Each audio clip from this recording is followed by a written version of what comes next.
Bihar news में स्वागत है आपका दोस्तों। मैं हूं फिरदौस गनी और आप देख रहे हैं केडीबी लाइव। दोस्तों आज हो चुका है 7 मार्च 2025। तो आज की पूरे बिहार की टॉप न्यूज़ लेकर आए हैं आपके लिए। वीडियो शुरू करने से पहले आपसे एक रिक्वेस्ट है कि अगर आप पहली बार इस चैनल पर आए हैं तो चैनल को सब्सक्राइब करके बेल आइकन को प्रेस कर दीजिए और साथ ही वीडियो को लाइक कर दीजिए, अपने दोस्तों के साथ शेयर भी कीजिए। तो चलिए चलते हैं आज की खबरों की ओर।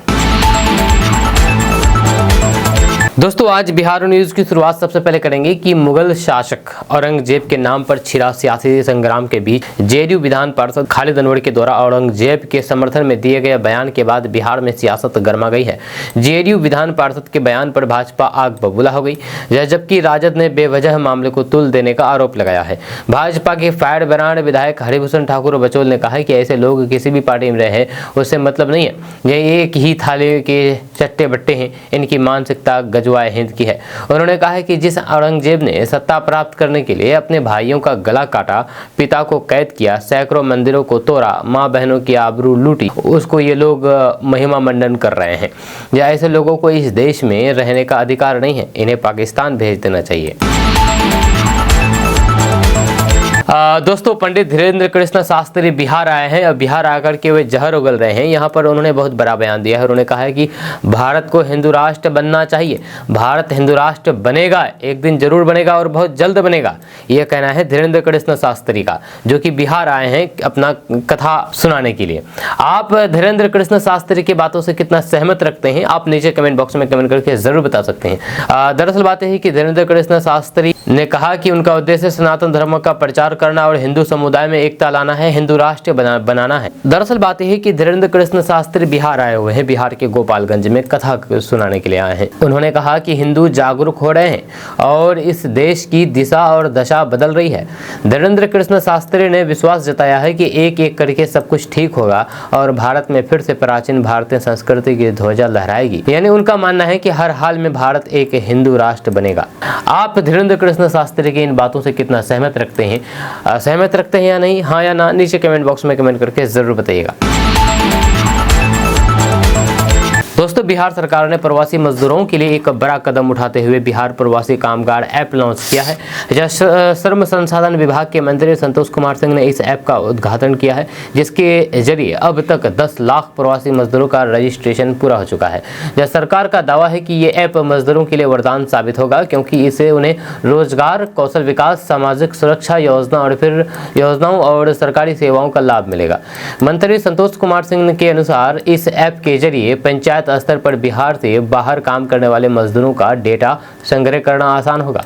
सरकार ने 20 लाख प्रवासी मजदूरों के रजिस्ट्रेशन का लक्ष्य रखा है, जिसके तहत हर पंचायत से करीब 500 मजदूरों का पंजीकरण किया जाएगा। बिहार सरकार ने प्रवासी मजदूरों की सामाजिक सुरक्षा सुनिश्चित करने के लिए बिहार राज्य प्रवासी श्रमिक दुर्घटना अनुदान योजना 2008 लागू की है। इस योजना के तहत दुर्घटना में मृत्यु होने पर 2 लाख रुपए अनुदान, पूरी तरह विकलांगता होने पर 1 लाख रुपए अनुदान, आंशिक विकलांगता की स्थिति में 50,000 रुपए अनुदान। इस ऐप की मदद से प्रवासी मजदूरों का पंचायतवार डेटा तैयार किया जाएगा, जिससे उन्हें इन योजनाओं का लाभ आसानी से मिल सकेगा। अब सवाल है कि आखिर रजिस्ट्रेशन कैसे करें। तो आपको बता दूं कि जो प्रवासी मजदूर बिहार से बाहर रोजगार कर रहे हैं वह इस ऐप पर खुद से अपना डेटा दर्ज कर सकते हैं। जब पंजीकरण के बाद उन्हें 12 अंकों का रजिस्ट्रेशन नंबर दिया जाएगा। इसके तहत मजदूरों से उनका नाम, पिता का नाम, अस्थायी और फिर वर्तमान पता, शैक्षणिक योग्यता, मोबाइल नंबर और फिर बैंक खाते की जानकारी ली जाएगी, ताकि भविष्य में उन्हें सरकारी योजनाओं का लाभ दिया जा सके। आपको बता दूं कि बिहार सरकार का ये कदम प्रवासी मजदूरों के लिए एक बड़ा बदलाव ला सकता है। अब देखना यह होगा कि कितने लोग इस ऐप से जुड़ करके सरकारी योजनाओं का फायदा उठा पाते हैं। अगर आप प्रवासी मजदूर हैं तो आप इस योजना का जरूर लाभ उठा सकते हैं। आप अगर प्रवासी मजदूर हैं तो आप बताइए कि आप कहां के रहने वाले हैं, बिहार के किस जिले के रहने वाले हैं। नीचे कमेंट बॉक्स में कमेंट करके अपना जिला का नाम बताइए और ये भी बताइए कि आप कहां रहते हैं, बाहर में कहां रहते हैं और क्या काम करते हैं। और साथ ही साथ अगर आप इस ऐप में अभी तक रजिस्ट्रेशन नहीं कराए हैं तो रजिस्ट्रेशन कर दें, क्योंकि आगे आपको भविष्य में ये आपके लिए कामगार साबित हो सकता है। दोस्तों आरएसएस प्रमुख मोहन भागवत ने बिहार के सुपौल जिले के वीरपुर में कल सरस्वती विद्या मंदिर के नवनिर्मित भवन का लोकार्पण किया। इस मौके पर उन्होंने कहा है कि हमें लोक कल्याण की भावनाओं को लेकर के कार्य करना चाहिए, कार्य की सफलता के लिए पुरुषार्थ करना होगा। डॉक्टर मोहन भागवत ने कहा है कि किसी भी कार्य की सफलता के लिए विविध प्रयास करने पड़ते हैं। जब भाग्य को अनुकूल बनाने के लिए हमें योग्यकर्ता बनाना होगा। जब विद्या भारती समाज की सहायता से देश भर में 21,000 विद्यालय संचालित कर रही है, उन्होंने कहा है कि मैं सबका पेट भर सकूं, इस भावना से विद्या भारती के विद्यालयों में छात्र तैयार किए जाते हैं। उन्होंने कहा है कि हमारे देश में शिक्षा को पैसे से गिनने की परंपरा नहीं है। जब मनुष्य सृष्टि का सबसे बुद्धिमान प्राणी है, इसलिए शिक्षा पाने का अधिकार सबको है। शिक्षा मनुष्य को मनुष्य बनाता है। जब मनुष्य ने काफी प्रगति कर लिया है, मनुष्य सुखी रहे, पर्यावरण की हानि ना हो ऐसा कार्य करना चाहिए। उन्होंने कहा है कि हमें ऐसी खेती की आवश्यकता है जिससे मिट्टी की उर्वरा शक्ति बनी रहे। दोस्तों औरंगजेब को लेकर के दिए गए बयान के बाद बिहार में सियासी हलचल तेज हो गई है। एनडीए और महागठबंधन के नेताओं में जुबानी जंग शुरू हो चुकी है। इस बीच आरजेडी के मुख्य सचेतक और विधायक अख्तरुल इस्लाम शाहीन की प्रतिक्रिया सामने आई है। उन्होंने कहा कि बिहार में औरंगजेब या कहीं का भी नाम बदलने की जरूरत नहीं, जो औरंगजेब के नाम पर है, औरंगजेब मुद्दा नहीं है। आरजेडी विधायक अख्तरुल इस्लाम शाहीन ने कहा कि चुनावी साल में बीजेपी जानबूझ करके बिहार में समाज को बांटने वाला, तनाव फैलाने वाला मुद्दा उठा रही है। ये सब एजेंडा यहाँ नहीं चलेगा। यह इतिहास में हमने औरंगजेब की प्रशंसा भी सुनी है और दूसरा पहलू भी सुना है। आपको बता दूं कि महाराष्ट्र में समाजवादी पार्टी के नेता अबू आजमी ने औरंगजेब की तारीफ करते हुए कहा था कि वे निर्दयी शासक नहीं थे। उनके बयान के बाद हंगामा खड़ा हुआ तो फिर उन्हें महाराष्ट्र विधानसभा से सस्पेंड कर दिया गया। इसके बाद से औरंगजेब को लेकर के विवाद बढ़ता जा रहा है। या दूसरी तरफ औरंगजेब पर जेडीयू में भी खींचतान तेज हो गई है। दोस्तों चुनाव की वैतरणी पार लगाने में महिलाओं की भूमिका काफ़ी अहम होती है। या ऐसा होते हुए हम मध्य प्रदेश, महाराष्ट्र, पंजाब, हिमाचल प्रदेश, हरियाणा और फिर हाल ही में दिल्ली विधानसभा चुनाव में भी देख चुके हैं। जब चुनाव में महिलाओं से किए गए वादे और फिर अगर महिलाएं उन पर भरोसा जता दें तो फिर नेताओं के सत्ता के शिखर तक पहुँचने की सीढ़ियाँ तैयार हो जाती है। बिहार विधानसभा का चुनाव इस साल के अंत में होगा। इससे पहले विपक्षी और फिर आरजेडी के बड़े नेता तेजस्वी यादव ने जनता से कई वादे किए हैं। पूर्व उप मुख्यमंत्री तेजस्वी यादव ने प्रेस कॉन्फ्रेंस के दौरान पहले तो मुख्यमंत्री नीतीश कुमार पर आरोपों की छड़ी लगाई। जो उन्होंने तो यहां तक कह दिया है कि नीतीश कुमार को अपने मंत्रियों और फिर उप मुख्यमंत्रियों के नाम तक पता नहीं है। तेजस्वी यादव ने कहा है कि नीतीश कुमार सरकार चलाने के लायक नहीं है। तेजस्वी यादव ने नीतीश कुमार के विधानसभा सदन में मौजूद नहीं होने पर भी सवाल खड़े किए हैं। आपको बता दें कि बिहार की सत्ता पर नजर गड़ाए हुए तेजस्वी यादव ने बिहार की महिलाओं के दिलों में उतरने की कोशिश तेज कर दी है। जब उनका कहना है कि अगर बिहार में उनके गठबंधन की सरकार बनेगी तो फिर वे सिर्फ 500 रुपये में गैस सिलेंडर देंगे। उन्होंने महिलाओं के लिए मानदेय की घोषणा तो नहीं की है, लेकिन बिहार में बजट पेश होने से पहले ही उन्होंने कहा था कि बिहार की महिलाओं को भी उसी तरह से 2500 रुपये मिलनी चाहिए जिस तरीके का वादा भाजपा ने दिल्ली की महिलाओं से किया है। इसके अलावा उन्होंने छात्रों के लिए फॉर्म मुफ्त करने का भी वादा किया है। तेजस्वी यादव ने कहा है कि नशा मुक्ति पर किसी तरीके का कोई भी समझौता नहीं किया जाएगा। जहाँ उनका कहना है कि बिहार में नशा मुक्ति का पुराना कानून लागू किया जाएगा। इसके साथ ही उन्होंने ताड़ी के शौकीनों को राहत दी है। उन्होंने कहा कि ताड़ी को शराबबंदी से अलग करेंगे। तेजस्वी यादव ने पारसी समाज की स्थिति पर भी चिंता जताई है। उन्होंने कहा कि पारसी समाज को आर्थिक और फिर सामाजिक प्रताड़ना का सामना करना पड़ता है। इसके अलावा उन्होंने अपने पिता लालू प्रसाद यादव पर मुख्यमंत्री नीतीश कुमार की टिप्पणी का जवाब भी दिया है। तेजस्वी यादव ने कहा है कि ये जनता तय करेगी कि आगे क्या होगा। दोस्तों इस वक्त बिहार से एक बड़ी खबर सामने आ रही है। दरअसल कांग्रेस विधायक प्रतिमा दास ने बिहार में शराबबंदी को लेकर के बड़ा बयान दिया है। प्रतिमा दास ने कहा है कि अगर बिहार में महागठबंधन की सरकार बनेगी तो फिर बिहार में फिर से शराब की बिक्री शुरू होगी। प्रतिमा दास ने कहा है कि जैसे ठेका से शराब की बिक्री पहले होती थी, फिर से वैसे ही शराब की बिक्री होगी। यह कांग्रेस विधायक प्रतिमा दास का ये बयान तब सामने आया है जब थोड़ी देर पहले ही तेजस्वी यादव ने बिहार विधानसभा चुनाव को देखते हुए कई बड़े ऐलान कर दिए। दरअसल कांग्रेस महागठबंधन के अंदर आरजेडी की अहम सहयोगी दल है। ऐसे में कांग्रेस एमएलए ने साफ खुले तौर पर शराबबंदी कानून को खत्म करके शराब की बिक्री करने की घोषणा की है। तो फिर वहीं पर आरजेडी की ओर से शराब की बिक्री फिर से शुरू करने पर कोई भी बयान नहीं आया है। वहीं पर तेजस्वी यादव ने आज कहा है कि नशा मुक्ति से कोई भी समझौता नहीं होगा। फिलहाल तारीख की बात की जा रही है, तारीख के लिए पहले वाला कानून लागू किया जाएगा। दोस्तों, बिहार विधानसभा के बजट सत्र के दौरान विपक्ष के विधायक अलग अलग मुद्दों को लेकर के अपना विरोध जता रहे हैं। इसी क्रम में बजट सत्र के 5वां दिन 11 बजे प्रश्नकाल की शुरुआत होते ही एक बार फिर से विपक्षी विधायकों ने सरकार को घेरने की कोशिश की। कल की बात है। ऐसे में विधानसभा अध्यक्ष नंद किशोर यादव ने सदन में पोस्टर लहरा रहे भाकपा माले विधायकों के हाथ से पोस्टर लेने का आदेश दिया। विधानसभा अध्यक्ष ने हंगामा कर रहे विधायकों से कहा कि आप अपनी सीट पर बैठ जाइए, वेल से कही गई बातों का कोई भी मतलब नहीं है। हालांकि माले विधायकों का वेल में हंगामा जारी रखा। जब वहीं पर वाम दलों के प्रदर्शन पर विधानसभा अध्यक्ष नंद किशोर यादव ने मजाकिया लहजे में महबूब आलम से कहा कि अगर आपका नाम महबूबा होता तो फिर जितना आप हंगामा करते हैं आपको 3 तलाक मिल गया होता। वहीं पर प्रश्नकाल शुरू कर रहने के दौरान भी विपक्षी सदस्यों की नारेबाजी पर मुख्यमंत्री नीतीश कुमार ने गहरी आपत्ति जताई। दोस्तों, बिहार विधानसभा चुनाव से पहले बिहार सरकार द्वारा सौगातों की बरसात शुरू कर दी गई है, जिसमें जिला मुख्यालय को रोहतास जिला के दिनारा में आरा मोहनिया NH 319 से जोड़ने वाली मार्ग पर यातायात की सबसे बड़ी अड़चन धनसोई बाजार में लगने वाले जाम से अब अस्थायी तौर पर मुक्ति मिलने जा रही है, क्योंकि बिहार सरकार द्वारा बक्सर दिनारा मार्ग पर अब धनसोई बाजार के पास करीब 4.5 किलोमीटर लंबी ग्रीनफील्ड बाईपास सड़क बनाने की मंजूरी मिल गई है।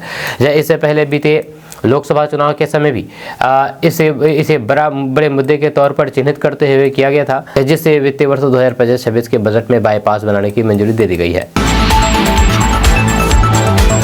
दोस्तों, बिहार विधानसभा चुनाव 2025 से पहले बीजेपी जेडीयू के बीच सीटों के चयन को लेकर के घमासान शुरू हो चुका है। भागलपुर महानगर जेडीयू के बूथ स्तरीय बैठक में कार्यकर्ताओं ने एकजुट होकर के मांग की है कि ये सीट जेडीयू के खाते में जानी चाहिए। जेडीयू के इस आक्रामक रुख से ये साफ हो गया है कि पार्टी यहाँ से अपनी दावेदारी को लेकर के कोई भी समझौता करने के मूड में नहीं है। जब बैठक की अध्यक्षता करते हुए महानगर जेडीयू के जिलाध्यक्ष संजय शाह ने कहा कि पार्टी कार्यकर्ता लगातार संगठन को मजबूत कर रहे हैं और जमीनी स्तर पर जदयू की पकड़ मजबूत है।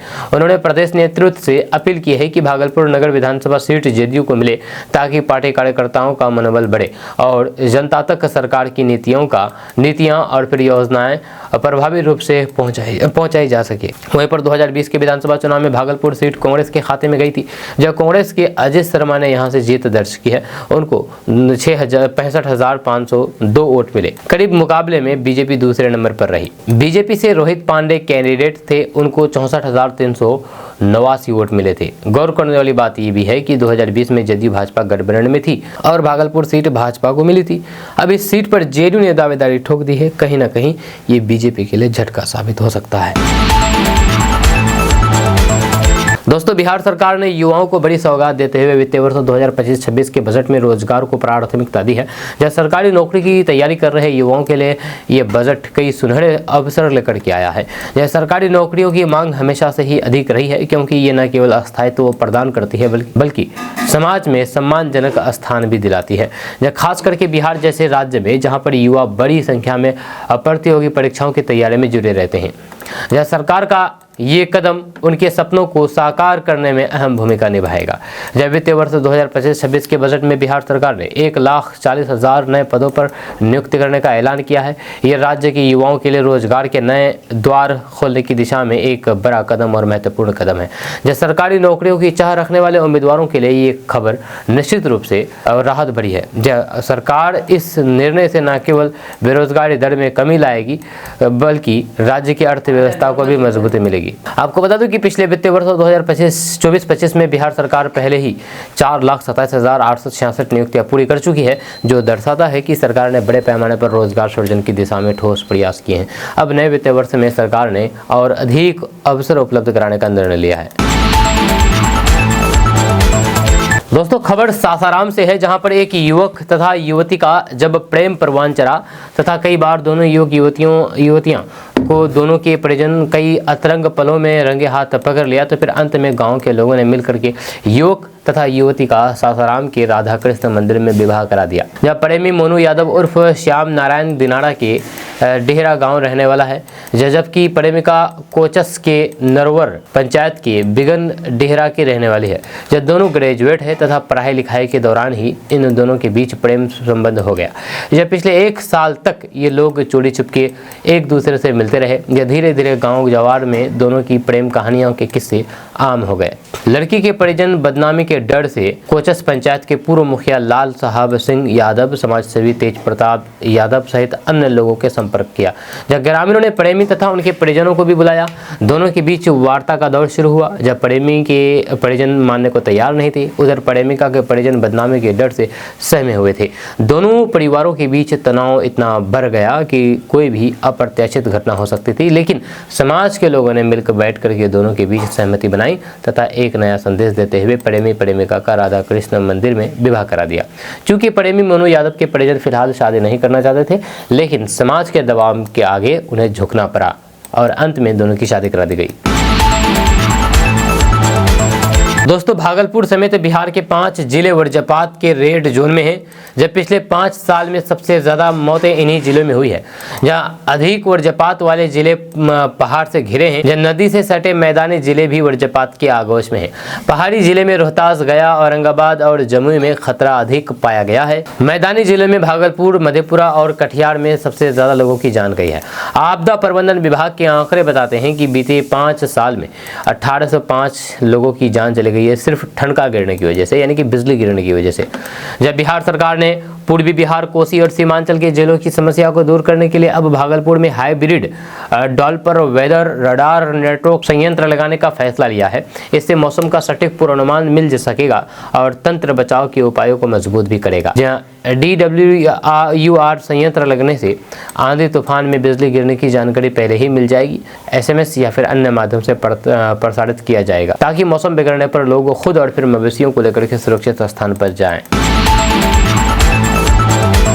दोस्तों, बिहार के मुख्यमंत्री नीतीश कुमार 9 मार्च को शिक्षक अभ्यर्थियों को नियुक्ति पत्र सौंपेंगे। यह मुख्य समारोह पटना के गांधी मैदान में सुबह 11 बजे से आयोजित होगा, जिसमें लगभग 10,000 अभ्यर्थी शामिल होंगे।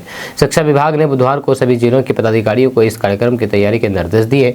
सीएम नीतीश कुमार ट्राई 3 में पास अभ्यर्थियों को नियुक्ति पत्र देंगे। होली से पहले इन अभ्यर्थियों को सीएम नीतीश कुमार के द्वारा बड़ी सौगात मिल गई है। जानकारी के अनुसार पटना में आयोजित होने वाले इस कार्यक्रम में पटना, वैशाली, मुजफ्फरपुर, सारण, भोजपुर, अरवल, जहानाबाद और नालंदा के अभ्यर्थी भाग लेंगे। वहीं पर बिहार के अन्य 30 जिलों में भी नियुक्ति पत्र वितरण समारोह आयोजित किए जाएंगे। इन शिक्षकों की काउंसलिंग प्रक्रिया पूरी कर ली गई है, जिसके बाद इन्हें नियुक्ति पत्र सौंप दी जा रही है।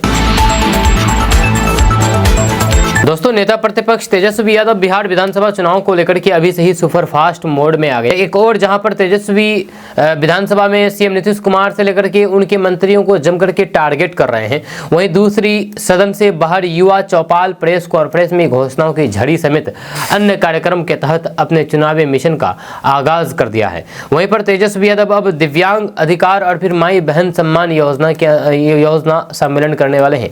जानकारी के अनुसार तेजस्वी यादव की पार्टी आरजेडी पटना के श्री कृष्ण मेमोरियल हॉल में 7 मार्च को यानी कि आज दिव्यांग अधिकार सम्मेलन का आयोजन करने वाली है। वहीं पर 8 मार्च को यानी कि कल आरजेडी की ओर से माई बहन मान सम्मान योजना सम्मेलन का भी आयोजन किया जाएगा। इस दौरान तेजस्वी यादव महिलाओं, युवाओं और से जुड़ने की कोशिश करेंगे। दरअसल तेजस्वी यादव बिहार विधानसभा चुनाव को लेकर के अभी से ही पूरी तरीके से फॉर्म में दिख रहे हैं। यही वजह है कि बिहार के अलग अलग जिलों में यात्रा करने के बाद तेजस्वी यादव अब पटना में ताबड़तोड़ कई कार्यक्रम का आयोजन कर रहे हैं। दोस्तों, बिहार विधानसभा में बजट सत्र का कल 5वां दिन था।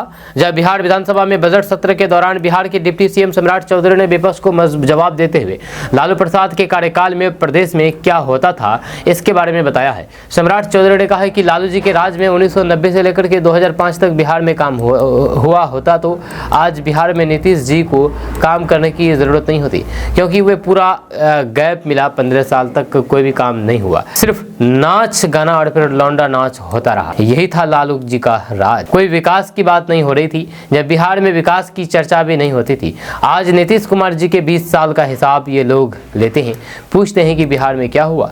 वर्तमान में 34% गरीबी रेखा के लोग हैं। जब लालू को सत्ता मिली थी तब 54% बिहार के लोग गरीब थे। लालू जी का पूरा परिवार पता नहीं किस असत्य में जुटा हुआ है और किस भ्रम में अपने जीवन को जी रहे हैं। ये लोग सिर्फ झूठ फैलाते हैं जब पता नहीं कि कौन कौन डाटा और फिर कहाँ कौन किताब पढ़ रहे हैं, क्योंकि बचपन में पढ़े नहीं क्रिकेट खेलते वक्त वे पानी ढोते रह गए।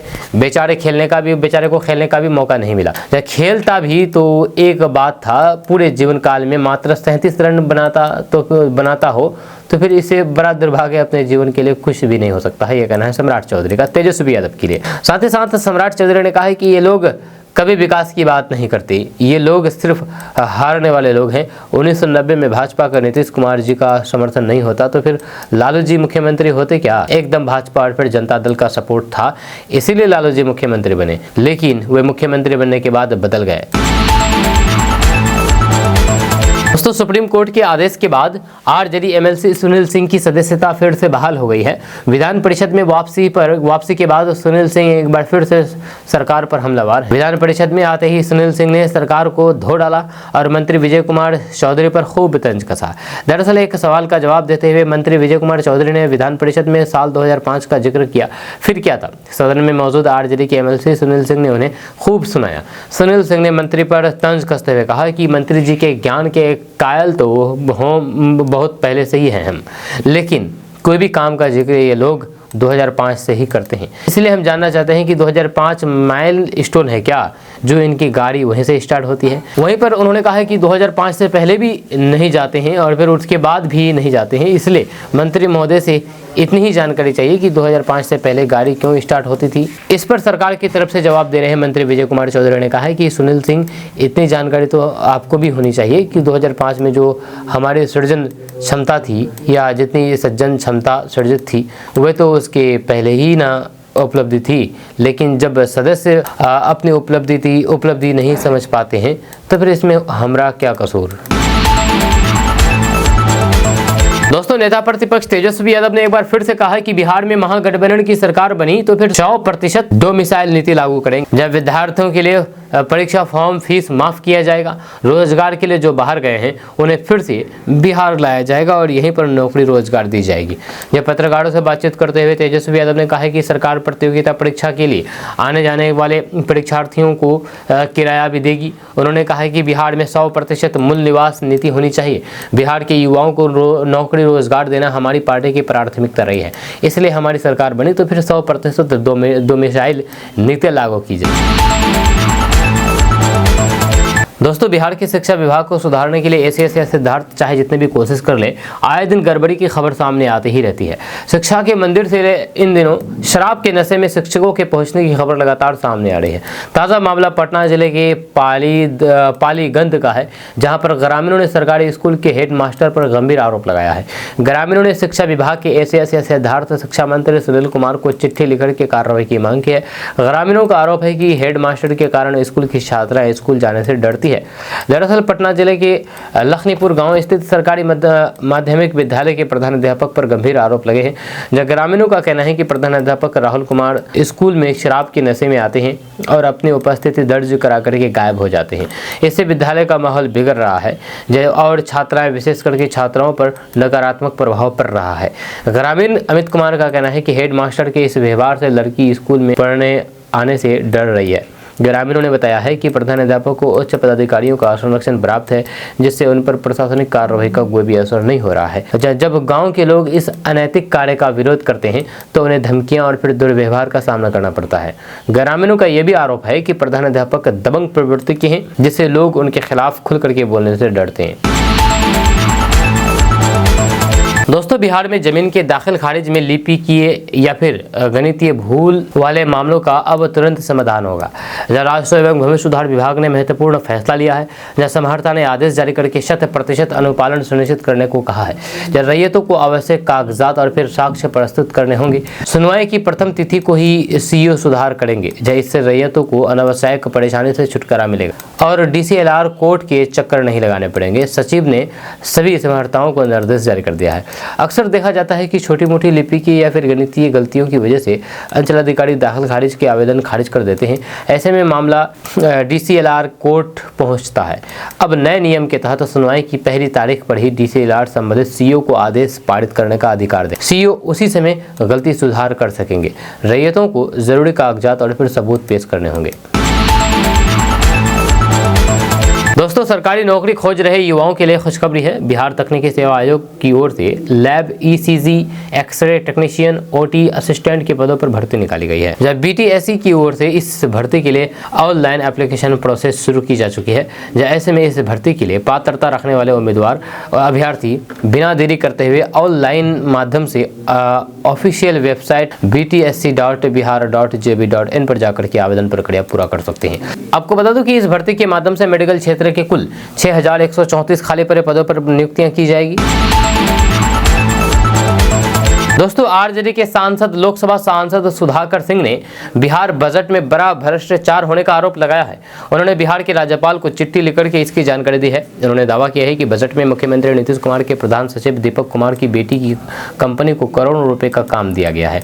या इतना ही नहीं, बजट को लेकर के दीपक कुमार की बेटी को पूरी तरह जानकारी थी और सरकारी प्रावधानों का उल्लंघन करके वित्त विभाग के द्वारा आयोजित गोपनीय बैठक में शामिल किया गया और गोपनीय सूचना शेयर की गई। उन्होंने कहा कि ये जानकर हैरानी होगी कि इस साल के बिहार बजट में जो 25 करोड़ रुपए का बिहार ग्रीन डेवलपमेंट फंड की घोषणा हुई है, वह सीधे तौर पर Bodhi centre for sustainable growth private limited नाम की एक प्राइवेट कंपनी को लाभ पहुंचाने की नीयत से किया गया है।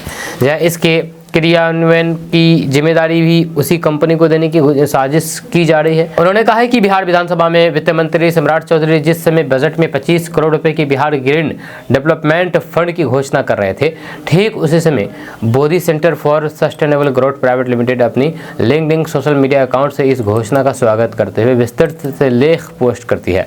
इससे साफ जाहिर है कि बजट के विवरण की जानकारी सार्वजनिक घोषणा के पहले ही Bodhi centre for sustainable growth private limited company को उपलब्ध कराई गई थी।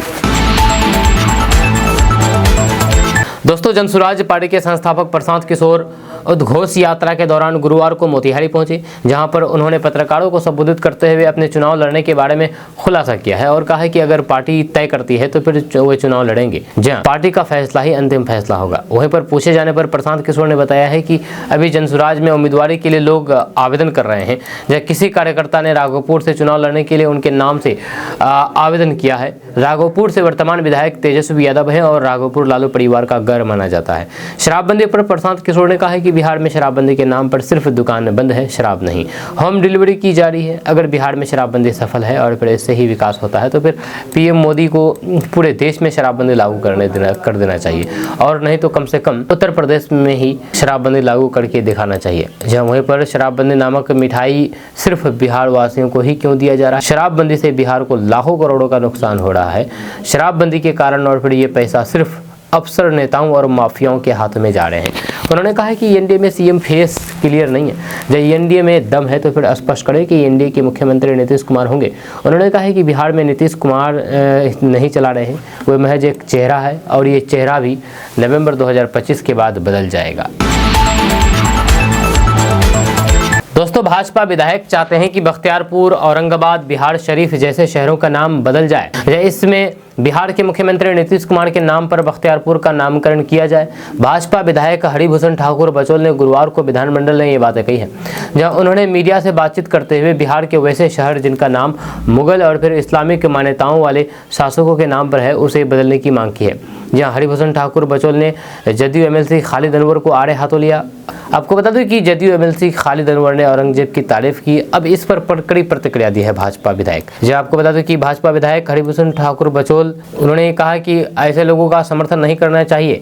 जहां उन्होंने कहा कि इसी तरह बख्तियार खिजली ने नालंदा विश्वविद्यालय को जलाया था। ऐसे व्यक्ति के नाम पर बख्तियारपुर का नाम है। उसी बख्तियारपुर में पैदा हुए नीतीश कुमार ने वहां से निकल करके बिहार को विकास देने का काम किया है, इसलिए बख्तियारपुर का नाम नीतीश नगर किया जाना चाहिए।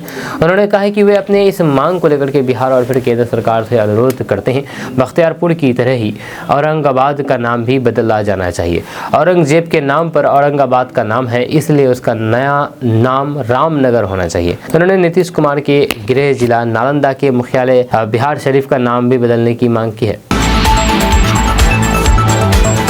दोस्तों, बिहार सहकारिता विभाग ने बिहार के बेरोजगारों के लिए एक महत्वपूर्ण कदम उठाया है। बिहार सरकार ने सहकारिता विभाग के तहत 806 पदों पर बहाली की घोषणा की है। इससे बिहार में रोजगार के नए अवसर पैदा होंगे। इस घोषणा के बाद लाखों युवाओं को सरकारी नौकरी के लिए उम्मीद की एक नई किरण मिली है। बिहार के सहकारिता मंत्री डॉक्टर प्रेम कुमार ने ये जानकारी दी है कि साल 2024-25 में सहकारिता विभाग के अंतर्गत विभिन्न पदों पर बहाली की प्रक्रिया शुरू की जाएगी। इसके तहत 7 सहायक निबंधक, 5 निम्न वर्गीय लिपिक और फिर 4 कार्यपालक प्राचार्य की नियुक्ति की जाएगी। इसके अलावा 29 सहायक निबंधक, 4 जिला अंकेक्षण पदाधिकारी, 133 निम्न वर्गीय लिपिक समेत कुल 234 पदों पर नियुक्ति प्रक्रिया चल रही है। इसके साथ ही 502 सहकारिता प्रसार पदाधिकारी और फिर 32 अंकेक्षक सहित कुल 572 पदों पर नियुक्ति के लिए बिहार लोक सेवा आयोग और फिर बिहार कर्मचारी चयन आयोग से अधियाचना की गई है। इन पदों पर भर्ती के लिए जल्द ही नोटिफिकेशन जारी किया जाएगा। ये बहाली बिहार के युवाओं के लिए रोजगार के नए अवसर पैदा करेगी। खास तौर से सहकारिता विभाग के विभिन्न पदों पर चयन प्रक्रिया शुरू होने से बिहार के बेरोजगारों को राहत मिलेगी। ये नियुक्ति बिहार की आर्थिक स्थिति को मजबूत करने में मददगार साबित हो सकती है, क्योंकि सहकारिता क्षेत्र में नियुक्ति से गाँव और फिर कस्बों में सहकारिता की प्रणाली को मजबूत किया जा सकेगा। बिहार विधानसभा चुनाव को लेकर के खींचतान शुरू हो चुकी है। खास करके एनडीए गठबंधन के प्रमुख दल जेडीयू में चुनाव को लेकर के हलचल तेज हो चुकी है। इस बीच जेडीयू के कई नेताओं का कहना है कि उनकी पार्टी को विधानसभा चुनाव में ज्यादा सीटें मिलनी चाहिए। जेडीयू के नेता बीजेपी पर दबाव बना रहे हैं कि उन्हें कम से कम 130 सीटें लड़ने के लिए मिलनी चाहिए। आपको बता दें कि 2020 के विधानसभा चुनाव में जेडीयू ने भले ही बीजेपी से 5 सीटें ज्यादा 115 विधानसभा सीटों पर चुनाव लड़ा था, लेकिन उनका प्रदर्शन भाजपा की तुलना में काफी खराब रहा था। जब भाजपा ने जहां पर 110 सीटों पर चुनाव लड़कर के 74 सीट पर जीत हासिल की थी, वहीं पर जेडीयू सिर्फ 43 विधानसभा सीटों पर ही जीत दर्ज कर पाई थी। ऐसे में इस बार जेडीयू का ज्यादा सीटें मांगना बीजेपी के लिए मुश्किल खड़ी कर सकती है। गौरतलब है, जैसे कि आपको पता है कि केंद्र की सत्ता का नेतृत्व कर रही बीजेपी यानी कि मोदी सरकार, जो अभी नरेंद्र मोदी जी प्रधानमंत्री बने हैं, वो उनके पास 240 लोकसभा सांसद हैं। इसके अलावा एनडीए में शामिल बीजेपी के सहयोगी के पास 53 सांसद हैं, जिसमें चंद्रबाबू नायडू की टीडीपी के पास 16 और नीतीश कुमार की जेडीयू के पास 12 सांसद हैं। इन दोनों क्षेत्रीय दलों पर मोदी सरकार की निर्भरता कुछ ज़्यादा ही है, क्योंकि इनके हटने पर एनडीए की संख्या 265 पर पहुंच जाती है, जो कि 272 से 7 कम है। दोस्तों, बिहार विधानसभा चुनाव 2025 की तैयारी तेज हो चुकी है। राजद ने भी जोर लगा दिया है। लालू प्रसाद यादव ने खुला ऐलान कर दिया है कि उनके बेटे तेजस्वी यादव ही इस बार मुख्यमंत्री बनेंगे। खुद तेजस्वी ने भी ये दावा कर दिया है कि आरजेडी की सरकार इस बार बनेगी और वे सीएम बनेंगे। उन्होंने जनता से अपील भी की है। वहीं पर राजद ने महिला और फिर युवा वोटरों को साधने का फॉर्मूला तैयार किया है। जब बिहार चुनाव में महिला वोटरों की बड़ी भूमिका रहती है, जब महिला वोटर ये तय करने में निर्णायक साबित होती है कि प्रदेश में सरकार किस गठबंधन की बनेगी। इसका प्रमाण पिछले विधानसभा और लोकसभा चुनाव परिणाम का आंकड़ा है। महिलाओं का वोट प्रतिशत पुरुष वोट से अधिक रहा था। राजद ने महिला वोटरों को साधने के लिए अब खुला ऐलान कर दिया है कि अगर उनकी सरकार बनती है तो फिर महिलाओं को माई बहन मान योजना के अंतर्गत 2500 रुपये प्रति माह दिए जाएंगे। राजद इसका जोर शोर से प्रचार कर रही है। दोस्तों, जनसुराज पार्टी के संरक्षक प्रशांत किशोर बिहार विधानसभा चुनाव में राघोपुर सीट से इस बार चुनाव लड़ेंगे। इसका इशारा उन्होंने दे दिया है। प्रशांत किशोर ने दावा किया है कि पार्टी के कार्यकर्ताओं ने सुझाव दिया है कि वे तेजस्वी यादव के खिलाफ राघोपुर से चुनाव लड़े। जब मोतिहारी में उन्होंने इसकी घोषणा करते हुए कहा कि कार्यकर्ताओं का मन है कि वे राघोपुर से चुनाव लड़े। जल्द ही इस पर फैसला भी आ जाएगा। साथ ही साथ उन्होंने कहा है कि जनसुराज 243 सीट पर अपने प्रत्याशी उतारेगी। वहीं पर मुख्यमंत्री नीतीश कुमार पर जोरदार हमला बोलते हुए कहा है कि एनडीए ने अभी तक नीतीश कुमार को मुख्यमंत्री का चेहरा नहीं क्लियर किया है। अमित शाह और प्रधानमंत्री नरेंद्र मोदी ने भी अभी तक नीतीश कुमार के सीएम फेस के बारे में कुछ नहीं बोला है। इसलिए मेरा दावा है कि नवंबर के बाद नीतीश कुमार बिहार के मुख्यमंत्री नहीं बनेंगे। अगर बीजेपी की जीत भी होती है भी चेहरा नीतीश कुमार नहीं होंगे। दोस्तों बागेश्वर बाबा को बिहार के वैशाली आने की अनुमति नहीं मिली है, जब वो बुधवार 5 मार्च को बागेश्वर धाम के पंडित धीरेन्द्र कृष्ण शास्त्री शिव मंदिर प्राण प्रतिष्ठा कार्यक्रम में भाग लेने वाले थे, लेकिन पुलिस ने इस पर रोक लगा दी है। यह कार्यक्रम में 5 से 7 लाख लोगों के भाग लेने की संभावना थी, जिसे देखते हुए रोक लगाई गई है। दरअसल प्रशासन ने अनुमान लगाया है कि लाखों लोग कार्यक्रम में शामिल हो सकते हैं। यहाँ पर मंदिर के पास आने जाने के लिए सुरक्षित रास्ता या फिर कोई पुल नहीं है। गंगा नदी से घिरा हुआ चारों तरफ का द्वितीय क्षेत्र है। ऐसे में बड़ी संख्या में लोगों का आना सुरक्षित नहीं है और कार्यक्रम वाले इलाकों में संसाधन उपलब्ध नहीं है, जहां पर लाखों लोगों की सहभागिता के साथ कार्यक्रम करना विधि व्यवस्था के हिसाब से सही नहीं है।